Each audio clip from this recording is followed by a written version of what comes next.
क्षेत्रोत्सवानिमित्त कळवण तालुक्यातील सप्तशृंग गडावर खाद्यपदार्थांमध्ये होणारी भेसळ रोखण्यासाठी अन्न व औषध प्रशासन विभागाच्या वतीने पेढा तसेच हलवा विक्रेत्यांकडून 5,83,800 रुपयांचा मुद्देमाल जप्त केला।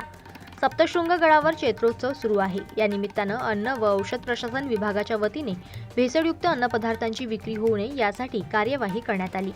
गडाच्या रोपे संकुल परिसरात ग्राहकांची दिशाभूल करून मावा पेढे, कंदी पेढे, मलाई पेढे, कलाकंद हे पदार्थ दुधापासून तयार केले असल्याचे भासवत पदार्थांमध्ये काही ठिकाणी भेसळ आढळली। अभिजित रमेश बोरे पेढा सेंटर या दुकानातून 124 किलो, मयुरी प्रसाद पेढा सेंटरमधून 892 किलो, योगेश तिवारी यांच्या दुकानातून 53 किलो अशा प्रकारे एकूण 1944 किलोचा मुद्देमाल जप्त करण्यात आला। यातील खाद्यपदार्थांचे नमुने ताब्यात घेत पुढील कार्यवाहीसाठी प्रयोगशाळेत पाठविण्यात आले असून अन्य माल हा ग्रामपंचायतीच्या कचरा डेपोत नष्ट करण्यात आला आहे।